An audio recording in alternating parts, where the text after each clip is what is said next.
Nissan Note-ով հետաքրքրվող մեր սիրելի ընկերներ, այս դες շատ հայտնի լողավազանի Nissan Note-ն է, ուզում եմ պատմեմ ինչ եղավ վերջում, պարզվեց, որ ոչ միայն Nissan-ում նախատեսած լողավազան կա, այլ նաև մարկոցները լողալ գիտեն, որովհետև այդքան ջրի մեջ մնալուց հետո պարզվեց, որ մարկոցներին վնաս չի եղել,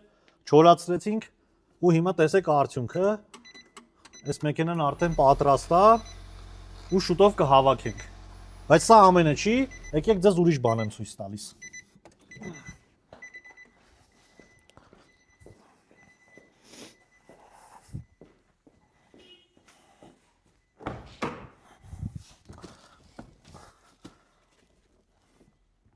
Այս Nissan Note-ն էլ ոնց որ տեսնում եք,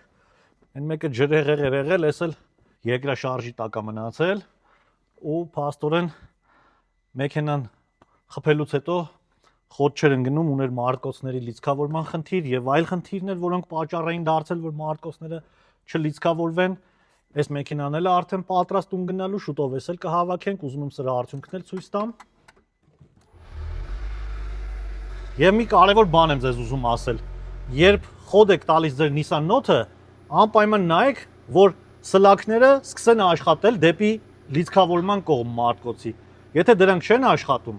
ապա մեքենան խնդիր ունի։ Անպայման ուշադիր եղեք նույնիսկ ամեն խոդ տալուց։ Շնորհակալություն, որ դիտում եք մեր վիդեոները։